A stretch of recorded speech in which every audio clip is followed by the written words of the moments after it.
Kabayan, gumagamit ka ba ng bottled water? So pwede nyo pong ihulog ay inyong bottled water here at makakaipon kayo ng points at pwede natin gamitin pambili ng grocery. Puno yung aking bag. Ayan. Tapos ito pa. Ayan. Ayan pa, isang basurera. Oh. Basurera sa Dubai. Iniipon namin to guys at later on makakaipon kami ng points. One bottle is equivalent to 10 points at Lulu. Pero pag sa Carrefour ka, 1 bottle is equivalent to 5 points. Tama, di ba?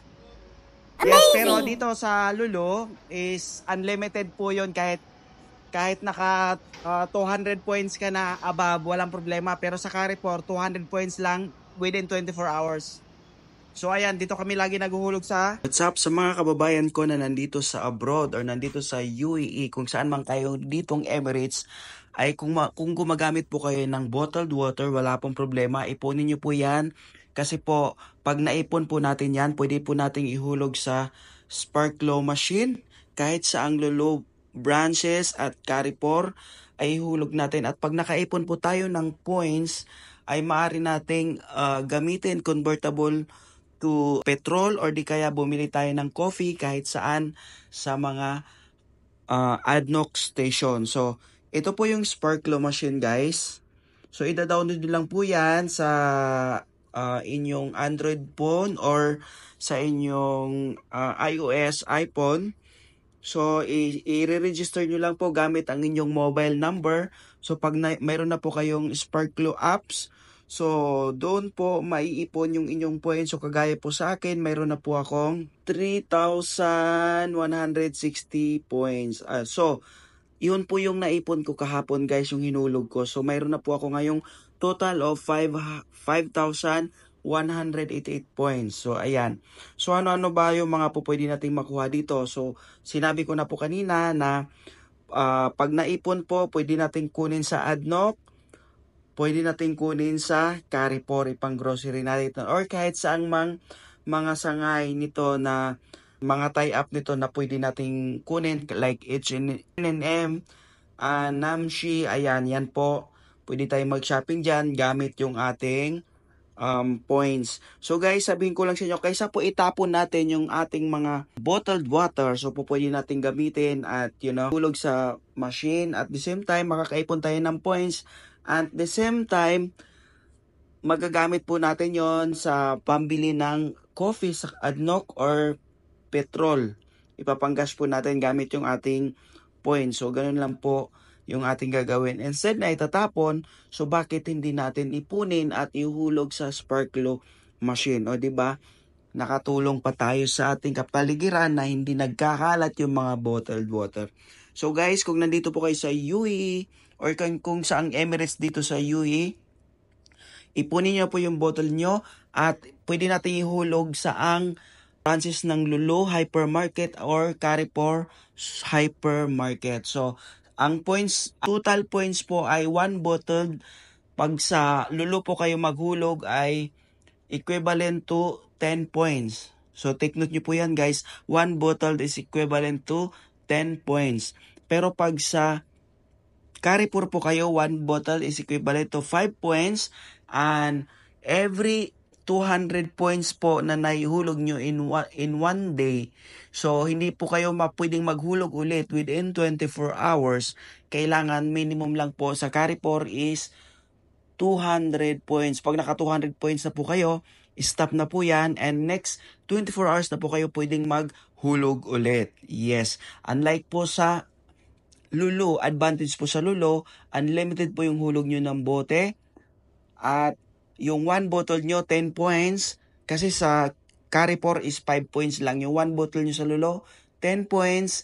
At the same time, unlimited po yung points. Kahit maghulog po kayo ng ilang bottled water sa Sparklo machine ng Lulu, wala pong limit yung points na ipapasok. Unlimited po, walang problema. So, yan po yung kaibahan nila sa Carrefour at saka sa Lulu. So guys, so I suggest since nga gumagamit kayo ng bottled water, bakit hindi nyo ipunin at the same time makakaipon tayo ng points at magagamit natin.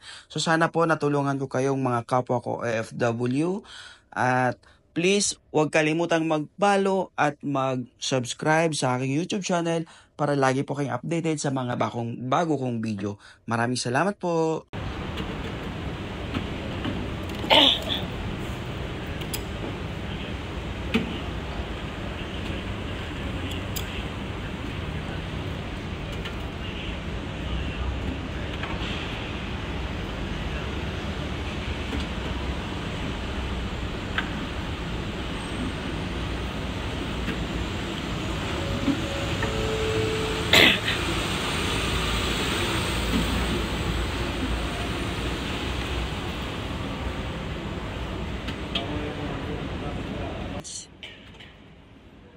Huwag ginawang taga-video. Tapos na ba? Ha? Tapos na? Pakalahati pa. Ang dami ah. I mean, ginawa ka ng taga-video.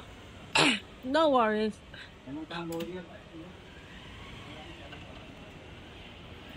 May bayad to. Hindi pa ako nakarinig dito. Bakit? Saan mag-redeem? May 23,000 na ka na ba? Ha? May 23,000 ka na ba? Wala pa. Hindi pa i-convert, pwede i-convert sa cash. Dati. Utak din sila yung mga ano, no? Dati pera. Para kikita din yung mga store.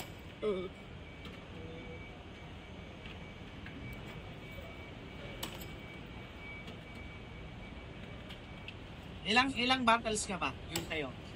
Sa akin? Ah. 65. Ha? 65. 65 lang lahat yun? Mas madami pa lang. Okay lang. Tutusin sa'yo galing lahat.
Almost finished na.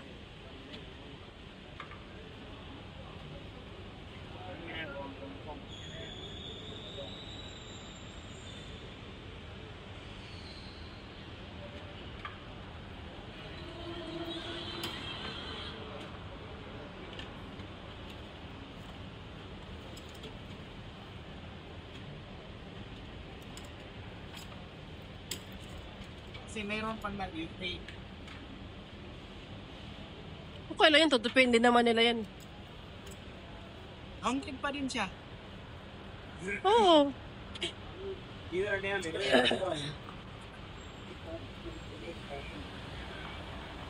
8 minutes na. Guys, finish. No more. Very good ah. Dito, i-video mo to. So, I have 136 battles. So, each battle, guys, is equivalent to 10 points. So, if I earn a lot of points, 1,360 1,360 this one. points, yeah. Points, then it convertible to Adnok. You can buy snacks, food, or Petrol, yes. So, finish. And I need to enter my number. 05. Registered number. Yes. Hala! Parang hindi ko nilagay yung number ko. Hindi nga. Sure ka? Patay mo na, patay mo.